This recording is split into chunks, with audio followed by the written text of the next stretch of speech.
already know what it is, man. Welcome to the Moments of Clarity show.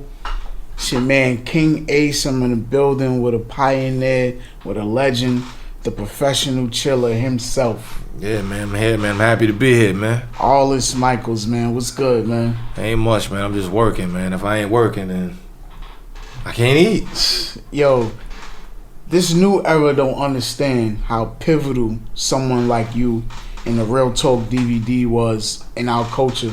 So before we even start, I want to give you your flowers while you're here. Oh, thanks, man. Because you definitely you played a very key moment in the hip hop era where it was needed.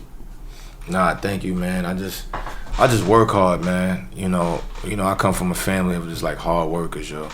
Like, so I have to commend my moms and my uncles, and I'm on that. Like, yo, if you want to make something, you gotta work. Ain't nobody giving you shit. That's and I knew that from like 13, 14 years old. Like, real talk. That's you know a what I'm fact. saying? So that's something that, you know, the work ethic, it starts with the work. You gotta put the work in. How do you feel about the state of hip hop today? I like it and I don't. And meaning that, like, you know, music, we're talking about as far as music or Just music? Music. I like it and I don't. You know, I'm open-minded to the youth, you know, because I have nephews in that age bracket. I realize a lot of things with music is not skill-based anymore. Like, coming up, you know, the late 90s, 2000s, it was, you had to be nice. Like, you had to be nice. Now it's not about that no more. It's about gimmickal kind of shit, like the stupid shit. And it's like, now it's like, yo, that's like kind of crazy. Like, I guess now they want you to be more of an entertainer than an MC now. yeah, but they don't last long. That's what it's looking like. They don't last long. We know like a Meek Mills is hot. We know a Drake is hot. We know these Right. guys are nice. So, and they works hard Right. for what they got. You know what I'm saying? We can't cheat the grind. You know, Meek grinded. He was on every DVD, everything possible. Definitely can't cheat the grind. Like with the nasty cornrows rapping. And you see the process. We seen it. Like, it was no fluke shit with him. Drake, we seen. That's why these guys are successful. So now it's like, okay, cool. They might sign somebody with crazy hair. Like, you know, they're not looking at longevity, looking like for a quick dollar, which is like, it's kind of like bugged out to me, you know. One of my favorite rappers is LL Cool J, Big Daddy Kane, you know, these Biggie From that Smalls. cloth, that era. Yeah, but they was all nice though. They had the total package. So that's how I look at, you know, hip hop. How do you feel like about when it comes down to the MCs currently? Who's your top 5 MCs like in the current state of hip hop? Do you have any? I love Drake. I love Drake music. I like Lil Baby. I like what he, you know, for the younger generation. I think your Lil Baby, his potential is crazy. Like, he has a different type of wave and energy. Like, he has music you can feel. You know, it's just, So hold on, you consider Drake an MC? yeah. Okay, so it doesn't bother you that he doesn't write all of his material? This is all question marks. It's all question marks. I think all these rappers get help. Meaning that, like, Okay. if I give you a line, I can really consider a ghostwriter. I don't think nobody writes his whole song. They might. Okay, yeah. If somebody give you a line or a word, all right, cool. Right. They gonna be like, all right, co-written by. Right. I think I've been in the studio with great rappers, and And you know, I give them I I give them a line or something you should say, and of course you say it like this, but I never took credit to be like, I was his ghostwriter. You know what I'm saying? Like, I don't think anybody writes his whole records. Like, they might help him. He might have help. I think a lot of these rappers get help. You know what I'm saying? That's how I feel. But I don't think even that guy that said he ghostwrited, like, he probably penned a couple of little things here and there. If that's the case, then what is Kanye West? People say he had help too. He got afford the Child, the Prince, and Consequence. Yeah. But do I think they write the whole song? The whole song? No. No. But they do. But they probably do help. Contribute lines and. I think that. I believe that. Half. But how many rappers do verse. that? You don't think all these hood rappers and shit that's nice probably get a little. They got a man in the background. Studio, yeah. Exactly. So you're right. How was you able to separate being an artist, doing your music, and still like dominating DVDs? Well, my goal was never to be just an artist. My childhood friends got me into rapping. They was rapping before me. I was just the supportive friend. Whatever I got to do, promote, chipping for studio time, and that's Mo Chips and Billions. They shaking now. So yeah, they was in Rod Dollar. Like these were the rappers in my hood. Paul Kane. You know what I'm saying? Like I mean, I dibble and dabble with it early. Don't get me wrong, but I never like. I didn't take it serious until like 2000. I'm like, they're like, yo, man, because you know, you do got some good joints though. Yeah, I'm charismatic. You know, I'm like a lovable kind of person. So I started taking it. They instilled like, yo, you should start rapping. Like. I mean, I was doing it, playing around, but I didn't. Around that time, like, you right. I'm a fuck with it. And you know, and it kind of took off. But my whole goal was never just to be an artist. I never want to be an artist. Just an artist. I feel there's no money in it. Yeah. It's not no real, like, you know, I knew that as an 18, 19-year-old. It's like, it's not longevity money for me. I knew that already. A lot of rappers, they looking at like, that's why the game is the way it is now. Because these kids, they look at the financial part first. They look at the contract, oh shit, 90,000, I never had that. They sign it. They don't even think about the business aspect. Exactly. So what you giving up to get that 90,000. I was one of them kids that got thrown at contracts when I started getting lit with the DVDs. I got thrown at contracts. And now, you know, your whole goal is like, I want to get it, I'm about to get a deal. Right. Like, oh shit, y'all about to get a deal. Like, this is about to happen. I remember KK Rosemont, right? He was like, you know, he fucked with me. Like, he like, yo, hey, I'm telling you, got it. And that's when they started having Republic Records. Like, he worked already as an A&R, Erykah Badu, all of them at Universal. And he was like, yo, just give me time. I'm about to get the position. You know, you just sit back. Don't talk to nobody. I get it done. Because, you know, you already marketing yourself through the DVDs. This is a no-brainer. You're already marketable. The girls fuck with you. This gonna work. And now when the contracts them start getting issued, you know, them shit is lengthy. Like, you like, oh shit. First you flipping before you grab the lawyer, you see the advance. You're like, oh shit. So you see how these kids get hooked onto this shit now. They see the advance number, and then it's like, yo, I don't even need to read no more because I'm getting what I want.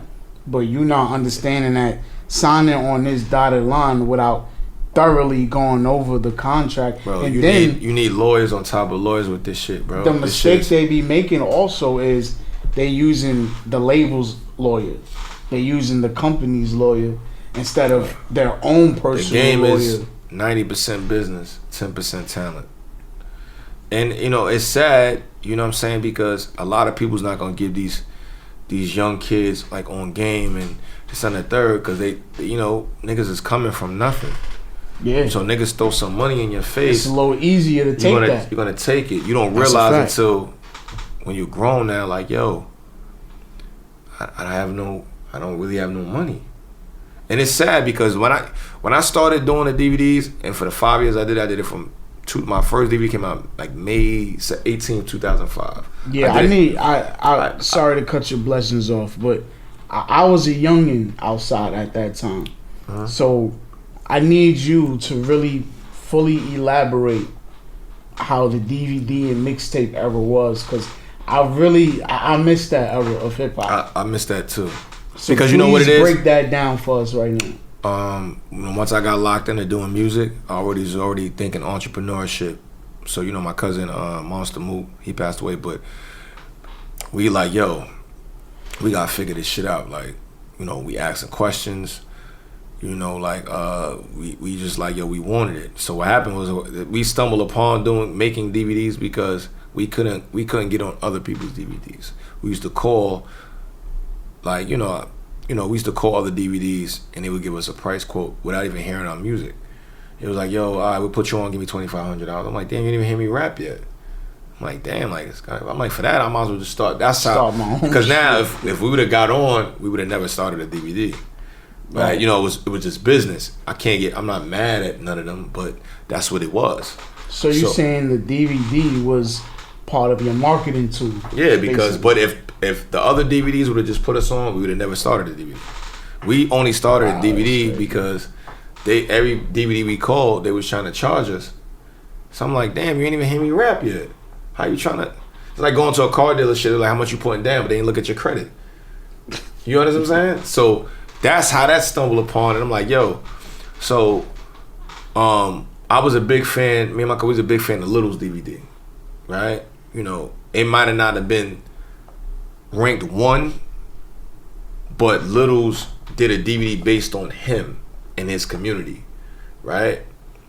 So we used to watch we used to buy all them shits. And I'm like, yo, I like this shit, like, because he's branding himself. Right. He don't have, like, his cover has him. It didn't have mad artists to sell it. He was selling himself, and he was moving a lot of units. So I'm like, he used to have, like, inspirational, like, messages at the end of his DVD. So I thought that was ill. He had left his phone number. We called him, like, yo, what up? Like, we trying to fuck with you. Shit was called, his company was Best of the Block Entertainment. So he was testing me and my cousin to see how hungry he was. So he spunt us like 3 times. Yo, meet me over here. Such and such. Get there, he won't answer his phone. I'm like, the fuck? Yo, next day, oh my bad, I was doing some shit.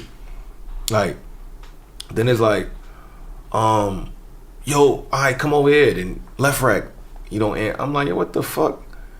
But I get it. He was trying to see how much we wanted it. And then it's crazy, because, you know, he give us like, he ain't give us no money or nothing, but he gave us like advice. We just took it and ran, and we blew. We just blew up, like. And in the midst of us blowing up, he had to do a bid. He had to do like a year or something. And Don Diva interviewed me, and I made sure, you know, I gave him his flowers and shouted him out, because he definitely believed in us. Like, Don Diva, that's classic. Yeah, I got a 2-page spread article on Don Diva. That's classic shit. Independent. Right there. And you know, that was big. Do you feel like everything you've done for the culture, people give you your just due for it?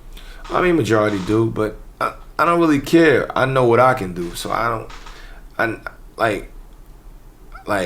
know what I could do. Like, you know, my lane is more underground independent, so it's like I'm gonna just stick to that.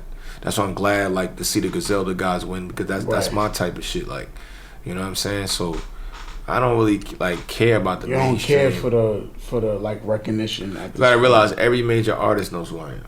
I'm cool with that. So I did my job. When you put it like that's I walk in the room and be like, yo, Arlis, what up? Yo, the chilling. Mm-hmm. Like, so I was able to create my own shit to get me out there to where all these people, maybe people I didn't even, yo, bro, I know who you is. Yo, I'd be like, yo, trying to introduce me. I know who you is already. Right. So they watching, so I'm happy with that. And everything I did on my own. So it's like I invested all my own money. Nigga, nobody can say I owe them anything. So that's the beauty when I go to bed every night. Like, yo, nobody could sit there and say they really did something for me like that. I pride myself on the same thing. You know what I mean? Like that's what I told you. What I told you before the camera start rolling. I'm like, yo, bro. Because too many people start blaming people. So that's like some whole shit.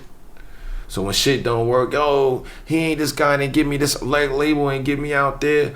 This guy jerked me on a contract.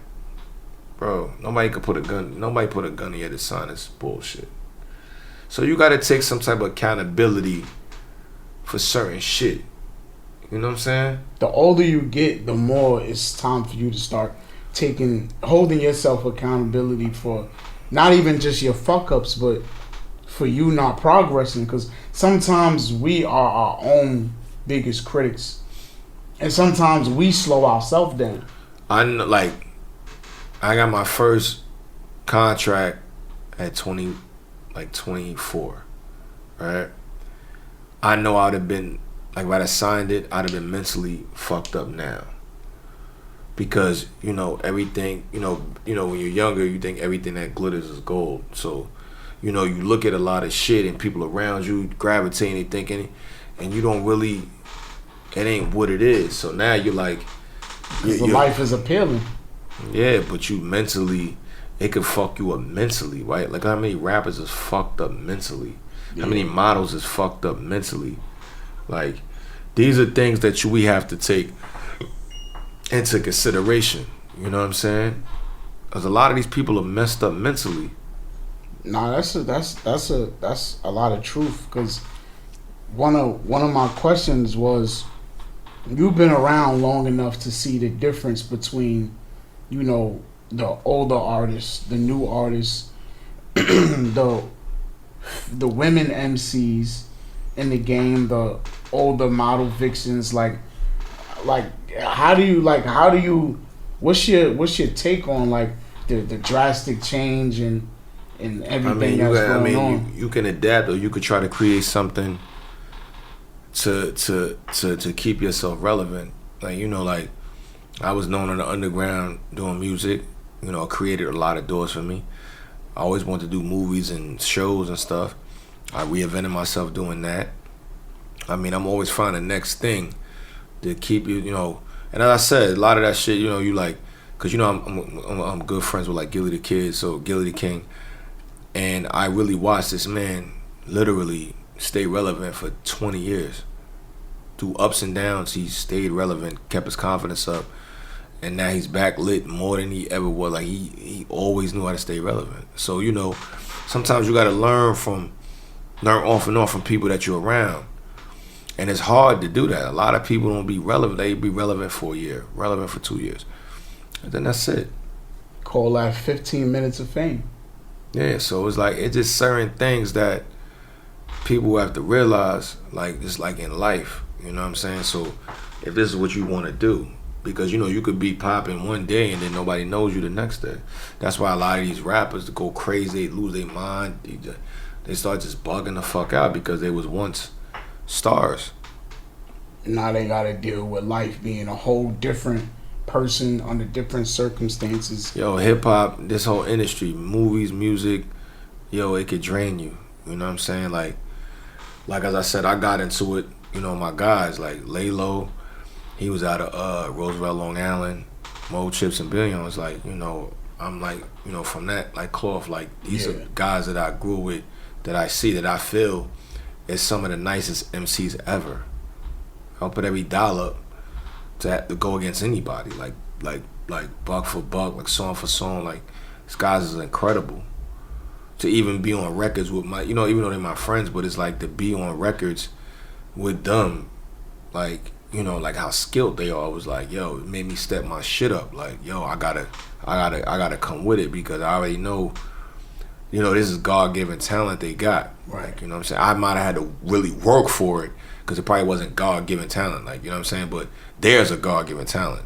But, you know, you got to work. You know what I'm saying? So, you know, a lot of people, they don't, you know, they don't want to put the work in. Everything is about work, your work ethic.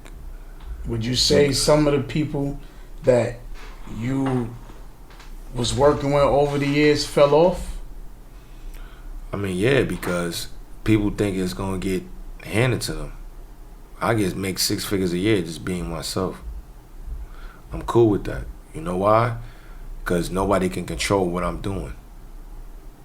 You know, you can ask Ryan, you can ask. I knew Ryan when he was a kid. I always was coming through splashy. It's 20 years later. Still the same shit. Yeah. It's gonna 20 be like, years later, still the same. You know what I'm saying? So people that do shit for like short-term goals always looked at the bigger picture. You heard what he said before we started rolling. And I'm saying this in my early 20s, telling him that he was seeing this. I'm in my early 20s, he's in his teenage years, and he was seeing this shit. So it was like, bro, like, all of y'all had a vision, though. Yeah, like he definitely is very mature. He was smart. As I said, all the best rappers and entertainers from Brooklyn, we all started in his studio. So I said he could do a documentary himself because he has footage.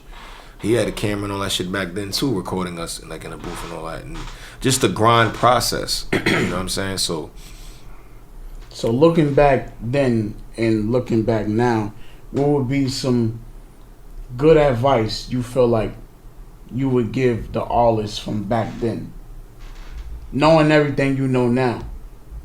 I mean, I was always like Swift, so it was like, Like, you know, I was always, even as a young dude, I was old. So at 20, I was really 40. Like, you know, my uncles are old, so I used to be with them. Raised around a lot of older OGs. So it's like I never really made no like mistakes. Only mistake I said I did, that, you know, I did like a beef DVD. Yeah. And I had like a lot of like artists going at each other that I had relationships with, and that's the only thing I ever regretted, because just say if somebody would have got killed, because I know both parties, so now I got them beefing. That's the only thing I regret. But how did you feel in that particular situation? I mean, back then I was just trying to be pop. I was like, yo, man, I'm trying to get this shit popping. I feel like nobody was really trying to help me, so it was like, yo, fuck it. Right. And it popped. You know what I'm saying? But if I could do it now, I would never did that. I would have never did that. You know what I'm saying? Because in that particular situation, because my biggest question is, when you on the other side, you know, interviewer, blogger, podcaster, whatever, where's the line drawn though? Because it's like now dudes be wanting to beef with the radio guy or the blogger guy or the interviewer, but don't want to be beefing with the person who did the disrespect. I'm not the one that did the disrespect. They're hoes. That's hoes. They're insecure. That's insecurity. That's whole shit. That's whole shit. Definitely whole shit. I used to go through that. I'm like, yo, bro, like, this nigga said you was a bitch. I was just a reporter. Yeah. But I realized even then, they hoes. Like, I'm not the one who said they it, whole bro. shit. Yeah. I'm not the one who said it. Why are you not going to approach that man? Approach him. And they'll be around that person too. They'll be around them and don't say nothing, but they want to, yo, how you going to let this person, what do you mean, bro? I mean, why you just don't approach him? First off, I ain't let nobody do nothing. But at the same time, I'm like, why everybody want to beef with the interview guy? Like, go at the dude that did the disrespect, the person, whatever. But yeah, man, it's kind of hard when you in this media shit to draw the line, because you say one thing, and I'm not even saying nothing that somebody else didn't already say, but because I said it, now you want to be mad. No, this dude said it on the song already. Bro, these niggas be hoes, bro. That's why I started falling back. I'm like, oh, these niggas, it ain't what you thought it was. Yo, I'm thinking these niggas is real niggas, and I like, nigga, like, when your credibility is credible, there's nothing a nigga can say to done it. I won't give a fuck if you have the nigga here tomorrow, the next day, the day after dissing me. I will still talk to you every day. Like, nigga, they ain't denting shit. Yeah, nah, that's a fact. Cause, like, you know what I'm saying? So if you get mad at the person that's reporting the news, like you know what I'm saying? Like that's a hoe. That's being a hoe. Yeah. Ain't no other way around it. That's definitely whole shit. The fuck would I be mad at you? Like, you can have like 5 or 6 people over here diss me. I would still laugh and call you like, what up, man? That shit is funny. Cause I know my shit is intact. I have no blemishes. So it's like they lying to you. It would be lies. But I don't give a fuck. I'm not losing no sleep on that. See, these niggas be knowing that they not the niggas they is. So when niggas start pulling their coattail, now they gotta defend it because they already feel like, oh, damn, I'm like, that's a good point, because if you really as solid as you say you are, then it's no need to really be like trying to defend everything motherfuckers say about you. Bro, you cannot defend. You know what it is with a lot of these people, right? They try to like rekindle something they never had. Everybody's not a street nigga. Like, right? So everybody rapper feel like they need to be like the toughest nigga in the world or whatever, for whatever image. Like, I'm from a tense situation. Like, I grew up on Malcolm X and McDonough. Like, I like home of the hate. Like, it's very little love. Like these niggas is just come out, they just aggressive. It's just an aggressive situation. So, you know what I'm saying? Like, I never cared about trying to be a killer. Right. I'm gonna get the money, drive a nice car, I'm gonna fuck with the bitches. But niggas know, son ain't no sucker. You ain't gonna be able to then you gonna do something. Like, it ain't like that.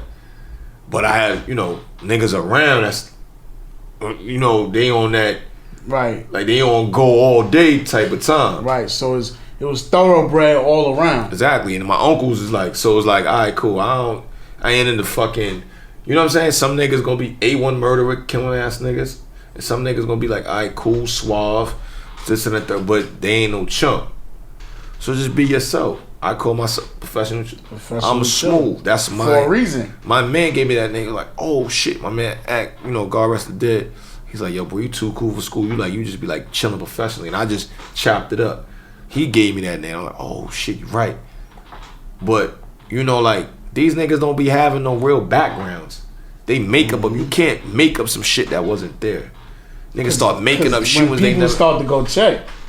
And then they start asking about their backgrounds don't check out, bro. Right, yeah. That man knew me. I knew that man since he was 17. He said he was 35. He see I was pulling up to that crib. Like, all the time. You heard what he told you. Mm-hmm. The resume is there. Right. So when I say shit like, man, these niggas bum broke out, they homeless. I mean homeless like literally. It's just they didn't not doing. They didn't. No progress. The progress wasn't there. We don't know where these people at right now. As I said, I was able to reinvent myself, and now this. I have more following than I had when I did the DVDs now.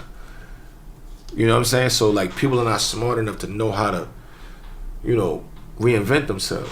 Crazy thing is, you do this, you do everything you do, and you like, I peep it that you're not even really like social media savvy like that, bro. I'm not. Yeah, like that's really not. I'm glad that I'm glad that you brought that up. It's up. really not your style. You know why? Why? It's too much fun on Instagram. So I'm gonna break this shit down to you. I'm glad that you was able to catch that, right? Instagram, Twitter, and all them whatever shits.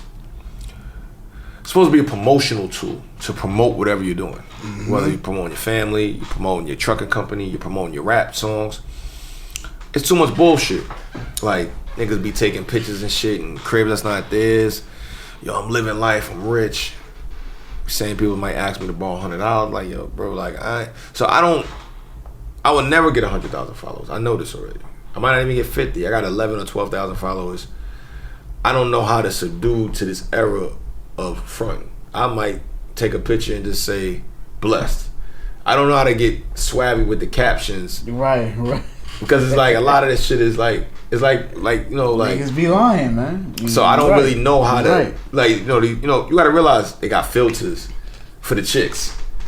So when you see some of these bitches in person, they're not really bad. They're like, oh shit, that bitch don't look nothing like she look on Instagram. I definitely experienced that a couple times. Me too. Man. So I'm like, oh, this shit is. So I don't really know how to promote fronting. I would never understand that. So I know I'm not gonna never get 100,000 followers. I barely even post. I repost some shit on my story. I don't really know how to take a picture of somebody in front of somebody else's car and be like, and just front like it's and be like, yo, man, Gone with the Wind. I don't know how to do stupid shit like that. Yo. And I don't want to know how to do it. I really don't. So I mean, I promote whatever I promote on it, but I don't know how to do that. It definitely created a lot of lies where a person could definitely perceive to be something that they not. And it started, you right though, it started as a promotional tool. Instagram, Twitter, and all that shit, I mean, you gotta adapt to it, no matter when it came out. I think I got this shit like 2013 or 14, whatever. You try to adapt to it, but then when you start, there's a lot of people that I knew on this shit, and I see the front they doing, and they're grown men, or grown women, I'm like, oh no, hell no. I can't do this shit. I don't know how to do none of that shit. I'm never gonna be a fronter, ever. I got 2 questions for you, right? How do you feel about culture vultures? And what is your definition of a culture vulture?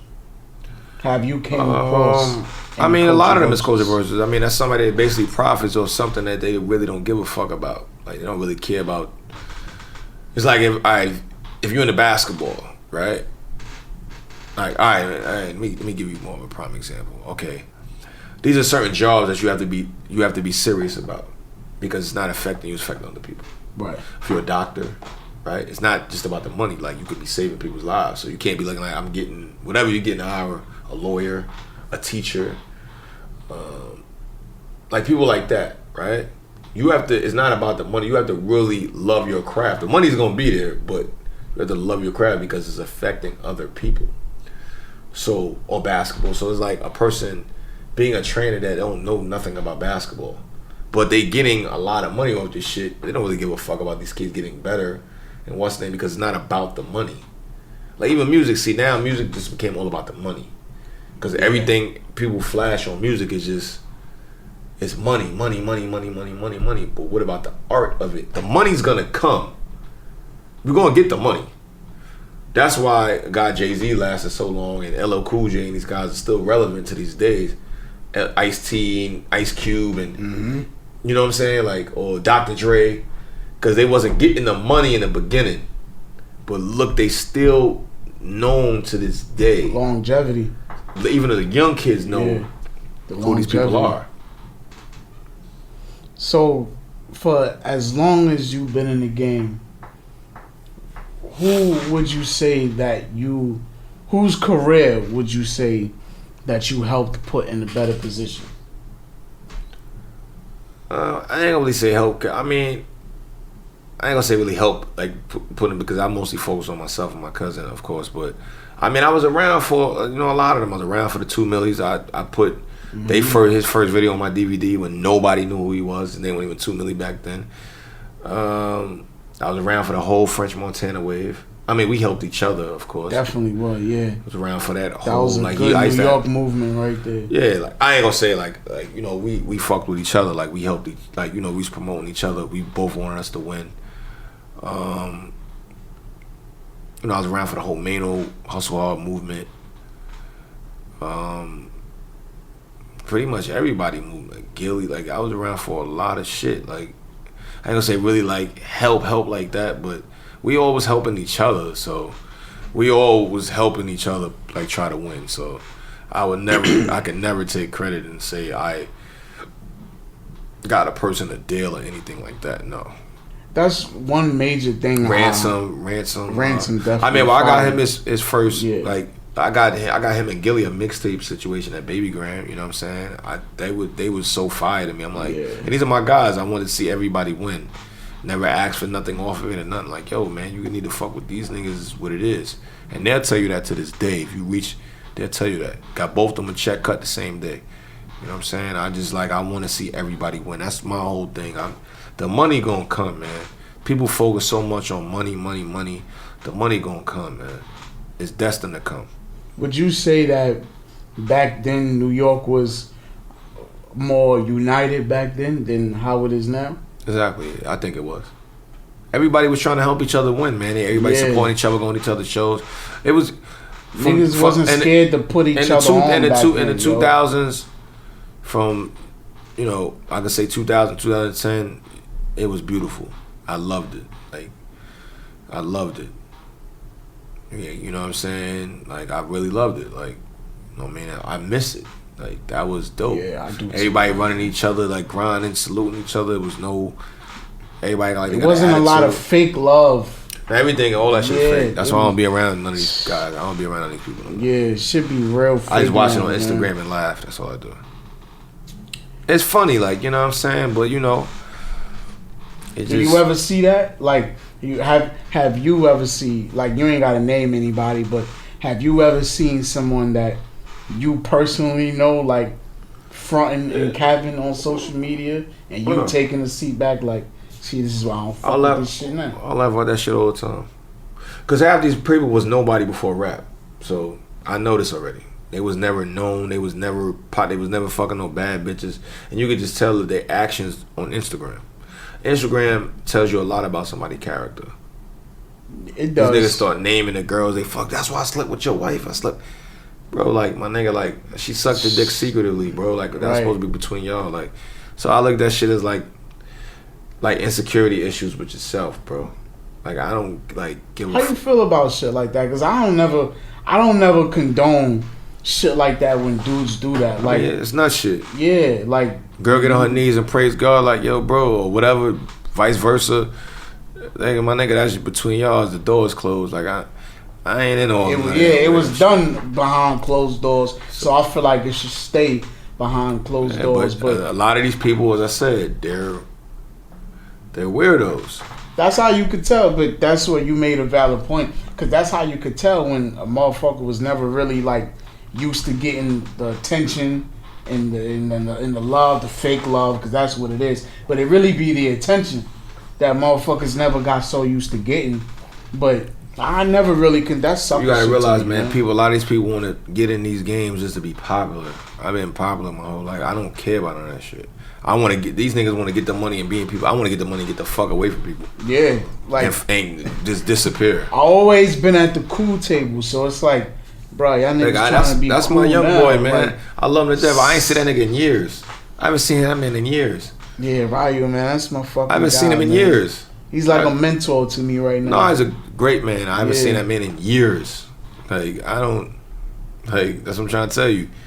These niggas want to be seen. Still love, people want to get money and be seen. I want to get the money and just disappear. I don't move to an island and never see anybody again. Like, I got kids, bro. I don't really. These people are interested in being popular. You're supposed to have been already popular already. You're supposed to be done with that stage once you get to a certain age. At Like, this point, you should want to get away and be like, yo, I don't really want to be around like that, because you start to focus on bigger and better things. That's supposed to be the goal to me, in my eyes.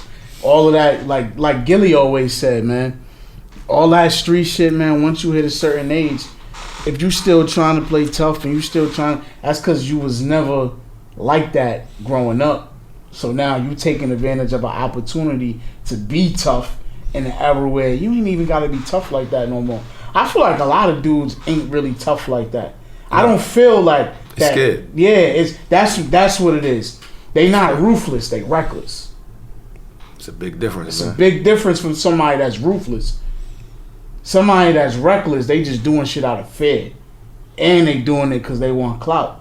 All right, then when they go to jail, they telling the whole fucking community. Literally, that's how it's been happening. So that's what this type of shit like that be going on. The whole community, everybody. So these are things that, as I said, man, I seen a lot, man. So like I know this shit ain't is what it's cracked up to be, man. Like what I mean, I just want to help some of these young guys and educate the youth with it. Like, you don't need a deal. Like you could make money on your own. It might not be as much money with the backing, but at least you could go to bed at night knowing that you're not being raped. Cause right. I don't think any of us is gay, so it's like, you know what I'm saying? You never want nobody taking something from you like that. Exactly. All these guys are getting fucked. Like, yo, bro, like they take advantage, and that's what they doing. So one thing I do see though, like, I salute you, because it's like you got your hands in everything. That's how you gotta do it. Everything. Man, I look at sports. I see your name tied to it. I'll be helping it. I'll be trying to get the kids in position to earn a scholarship. Because I have connections. I used to play basketball back in the day. I was really good. So, I have a lot of connects with that too. And I'm trying to help these kids accomplish their dream of being a student athlete. Like, so it's like.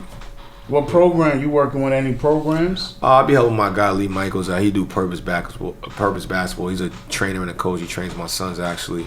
He has a lot of like positive and good things going on in his community. So, he has a lot of talented like ball players like on the come up, and I have a lot of connections. So it goes hand in hand. So I'll be just trying to help some of his guys like get out there, and it's working. You know what I'm saying? Because I got a lot of relationships. I never burnt the bridge with nobody my whole life. Yeah, never. Burning the bridge sometimes, like.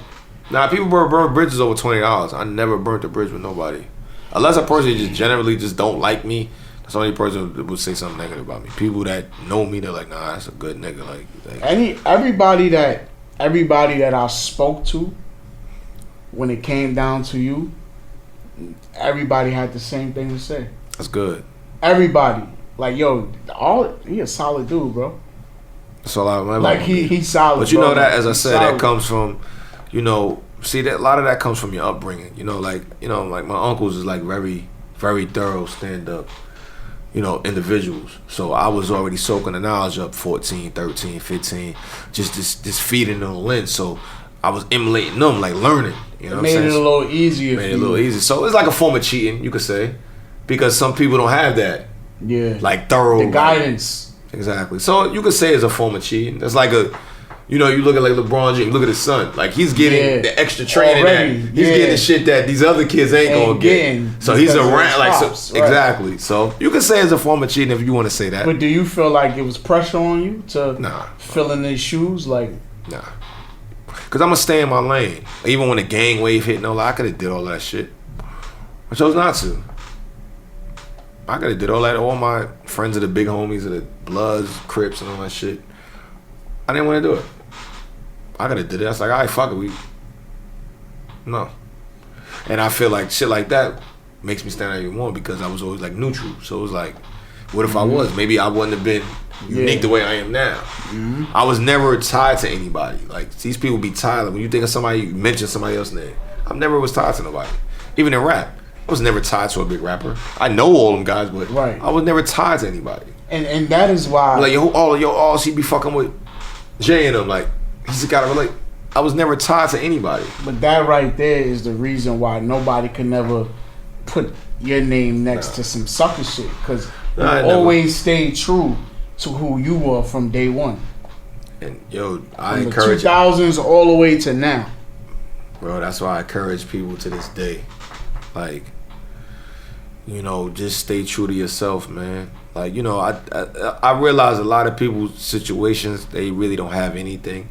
So they you know, they just like, they subdue themselves to do anything for the bag, and then they regret it later on. Like, you know what I'm saying? Like don't ever do that. Like, it's gonna come. Like, you put the work in, everything is gonna fall right into place. That's the way the universe works. But a lot of people don't really realize that. So, you know, it's about people to realize what's real and what's not. You know what I'm saying? That's why I surround myself with like great energy, great people, and I feel like it's all about what you believe in. You feel me? Because if you have I'm not saying you must be in a religion or anything, but if you believe in a higher power, you believe in the universe, like the universe rewards people in its own way. So I get blessed every like helping people. I never ask for nothing in return. I be getting phone calls out of nowhere. Yo, I got this for you. I got like out of nowhere. Like, yo, I want you to do this. So it's like I believe in that. So I look at like my life. Like, okay, like I'm originally from the Bronx, from Grand Concourse. I was in the same building with Jamal Mashburn. Like, that was my babysitter. Like, my mom's, she worked 3 jobs. You know, my pops left me at 6. He was my baby. So I remember like him and Kennard going to Gaucho's gym. I was a little kid watching them play basketball. And years later, this guy was in the NBA. I'm like, all right, cool. Wow, it's crazy. My mom's worked with Bud from the Huxtables, his mother, and Marilyn Santana. That was on the Huxtables and Steve Harvey's show, mother. I knew them as kids. Right? I remember this shit like it was yesterday. Then now my mother dating, and then, you know, our husband now, he moved us to Brooklyn. So now I'm in Brooklyn from like 9, 10 to 13, because my mother's in the military, so she got deployed to fight in the war. So she didn't want to do the responsibility because, you know, they wasn't married yet. So I live with my grandparents, and so now the block that I'm from, that's where Jackie Robinson is from. So this is how I look at like life. So I'm like, okay, I'm building with Jamal Mashburn. I know these people. Now, growing up in Brooklyn, I live in the same block Jackie Robinson from. Now, I got to stay with my grandparents for 2.5 years, 3 years in Roosevelt. They got Public Enemy, Eddie Murphy, Howard Stern, Chuck D, and all of them guys. Like, and then I moved back to Brooklyn. You know what I'm saying? Like, you know, I just stayed there for 2 years to stay with my grandparents. I'm like, I know I'm gonna be great. It's there. I remember being in Terminator X crib, like fucking around. He'd be like, yo, come here, shorty, like trying to rap and shit like that as a little kid. I remember this shit. So I'm like, yo, I think about this to this day, like, yo, how the stars was aligned. I'm gonna be great. I know this already. It's destined. So I always think about that shit. I remember meeting Biggie coming off the train, like, cause you know, like back then, like when you were a little kid, like I used to be thinking like rappers, like they place these rappers wherever they say they from, but they're not. You never see them. Not really there. So the only really rap I used to see like that was Still in Tech. These like hood niggas. I'm like, oh shit. He's like, but they on TV. They Bucktown, Original Gun Clap. I remember when I seen Big, I'm like, oh shit. I was getting on the train coming to high school. I'm like, yo, it's fucking Big, yo. This is fucking. I'm like, this is crazy. I really seen him, the block that he represented and everything. It's like Fulton and St. James. I'm like, oh shit. I remember seeing Mike Tyson in Kingston Park. Tight ass leather pants on the scooter. It was a motorcycle, but it was like a bicycle, like scooter kind of like thing. And I'm like, wow. And I used to say to myself, yo, this is I'm gonna be destined, yo. I know I'm gonna be great. It's crazy how you lasted through so many generations in this shit. Came out. But you gotta be a student. You gotta be a student first. Everybody not built to be a boss right off the rip. So to be a boss, that's why I commend what Fat Joe said on Math Podcast, because that's how I felt. I chose how my life was first was set up. Right. You gotta know how to be a number 2 or 3 guy first. And I skilled at that well before I became the man. You know what I'm saying? Whether it's like, yo, bro, stay in the car, I'll pump the gas, I got you. You know, to support your people. So that was real to me because I felt like that. That's a real lesson, man. Yo, you gotta really know how to be. Don't get me wrong, Michael Jordan get a lot of credit, but if Scottie was number 2, he played the role so well that, you know what I'm saying? So we looking at it all right, cool, this is. So that's how I look at it. Everybody can't be Mike, but nobody want to be James. I'd rather be James Worthy. You know. It's okay to be a role player. Because the role players still get the acknowledgement, bro. Yeah, and at the end of the day, a successful team doesn't work well without role players. Everybody can't be a star. That's a fact. So, these are things that I looked at, the relationships I had with people and the friendships I had.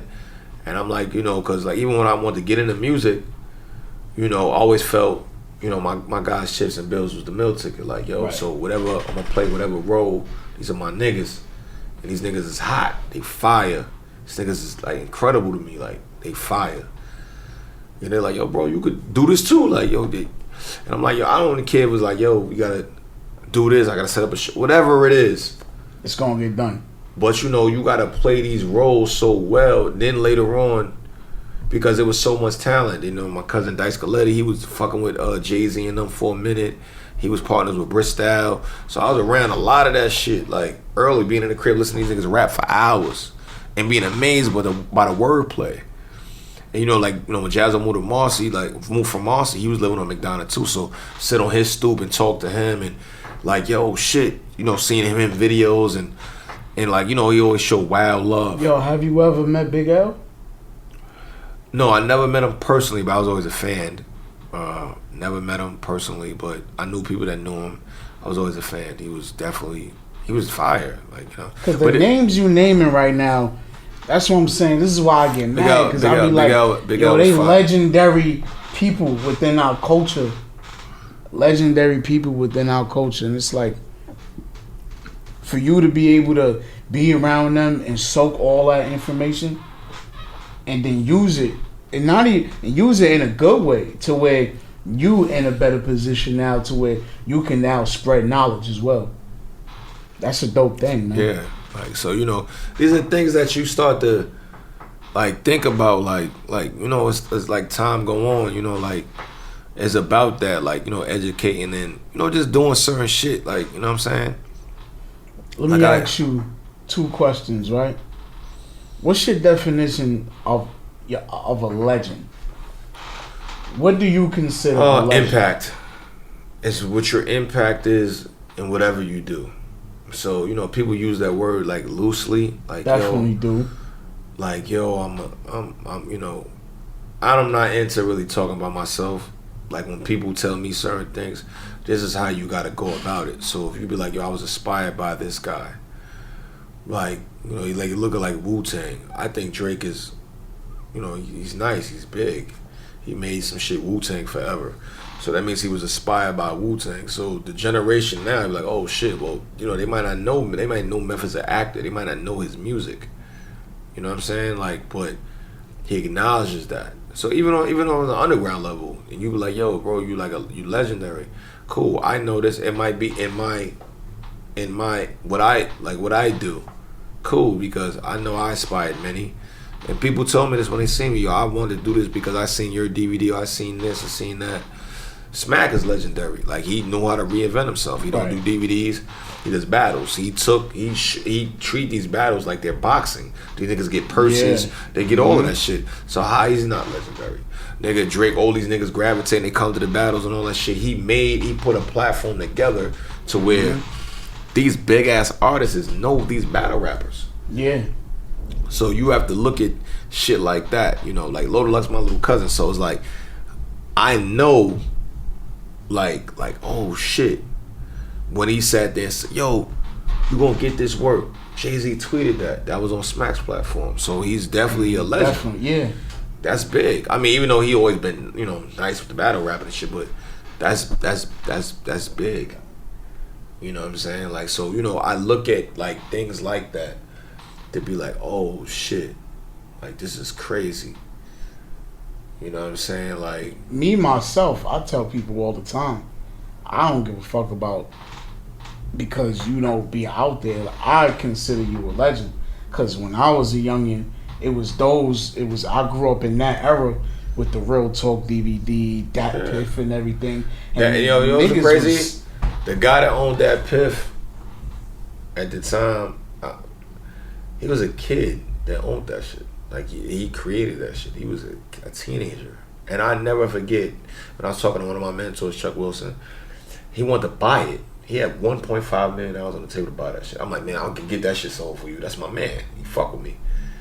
But I didn't know about the advertising dollars and all this other shit. Just like, I didn't know the money and was like, yo. I'm like, because, you know, him and Vin Diesel were like, you know, partners. I'm like, yo. I said, yo, man, my O-head, he got 1.5 for you right now, a check. I seen it. I said, yo, that's my baby, yo. I make $65,000 a month. Oh, for this shit alone. Off this shit, bro. He was 18 years old.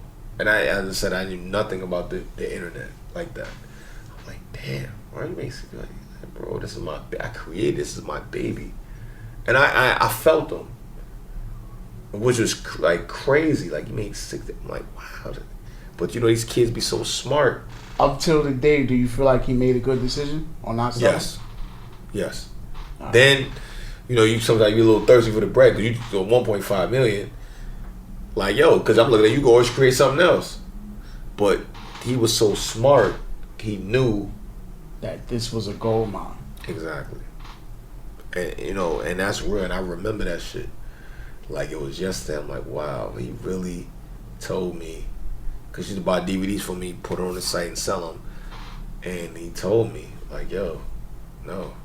Dat Piff definitely got some legendary mixtape stats. Yeah. And the stash in the archive right now. Like, if you pull them shits out with, like, yeah, man, with Stacks, with everybody, man, that shit is crazy, man. How was your relationship with Stack Bundles? My God, good dude. That shit still hurt me to this day, man. I ain't gonna lie to you.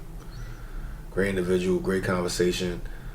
Every time we spoke, it was always positive. He's ready to work. He felt he was great. He definitely was. I mean, that's a big, even though he wasn't like a mainstream artist, that's a big void in the rap game. Like, he will always be considered a legend. Stack had it, man. I remember being in the car with him, like his energy. Like, I still have some of the footage. I'm gonna send it to you. And Stack was just dope, man. Yeah, Stack, I definitely would love to see that. Stack energy was just so different. Like. Do you feel like Stacks was definitely ahead of his time? Yes, it's a fact. Stacks died at what, 23 years old, 24 years old, something like that. Definitely was. Nobody, niggas couldn't fuck with Stacks, bro. Yeah. Like, his whole aura, his demeanor, he was talking his delivery, the talk, walking the walk, talk the talk, rock away. Yeah, man. Like, he's definitely every major artist know who Stack Bundles was. He was different. Stack was tough, man. Stack that was a big loss for Queens and the whole New York, man. Definitely a big loss, cause Stack was that guy, man. Stack was different, man. I've been in the studio with Stack numerous times. When that shit happened, he recorded the same way I do, cause we don't write nothing down. He might be a little bit faster than I was, but like Stack was just like I went to his funeral when I was a youngin'. I was there. It was right there over there in St. Louis. I was there. So right on Linden. I was there. Mm-hmm. It's crazy. Shit was packed. 1,000 people out there. Yeah. Everybody crying. Like that was a big loss in hip hop. Definitely, Stack would have been where Drake was at. I feel. I agree. Braids. I agree. Like he had it. I agree 100%. He had it. Like, I feel like Stack's the type of artist he was transitioning to, because he wasn't just a rapper. He was doing songs. You know what I mean? And the songs he was doing, that's why Jimmy wanted to fuck with him and sign him the Bird Gang or whatever, because his songs, like, Jimmy got that blueprint from Stax, if you ask me. He did. Yeah, he got the blueprint from Stax, definitely. One last question. Would you consider Pop Smoke and Nipsey Hussle legends? Yes, definitely. Pop Smoke is a new day and age of Biggie for the youth. He was. The impact was there. He was a star. And, you know, as I said, I don't listen to all the young niggas. He had it. That kid was a star. That means a lot coming from you, because, he was a like star. I said, he's the new version of Big. Generations. For his demographic, he was Biggie. I was just having that debate here yesterday. And he was about to take that shit to the top. And you know what's so crazy? I didn't know the kid. You know, Punch, my guy, is like a little brother. Punch told me about every rapper that was about to pop. He's like, yo, I'm telling you, check this guy out. I'm telling you, he's about to pop. So he told me about Pop Smoke a whole year before he blew up. Like, I'm telling you, my little man, he's gonna pop. He's from Canarsie. Like, Canarsie got rappers. He's like, he's gonna pop. I'm telling you. When he popped, and I'm just listening to his songs, looked at the look, I saw, this nigga's about to be out of here. This nigga's a star. Yeah. So that him getting killed. Yeah. I was like, oh shit. I actually knew Nipsey. I remember when he came to New York, Johnny Snipes and them brought him out here like 09, did like freestyle shits with him at the Source and all that. Right. Like, you know what I mean? Like he was, yes, like authentic. They was authentic. Like Pop Smoke, he had it for his demographic and the kids. He is Biggie. Yeah, that's a fact. I definitely put. He's a fact. Legendary status next to their name. He died in like 13 months of being popping, and look at the impact. They still play his music.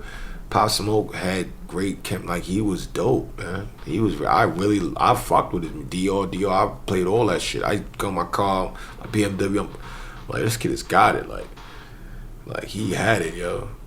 Yo, man. That shit they still hurt, because I still look at it like that kid could have been my son, man. Yeah. When I'm old enough, that kid could have been my child. Like, and it's just like damn, like is that like real? Like, is that serious? Like, even if you with Nip, like, I mean, he's not, Rest in peace to like damn, like Nip. Rest in peace. Nip. You gotta really remember, Nip did bundles, Chinks drugs.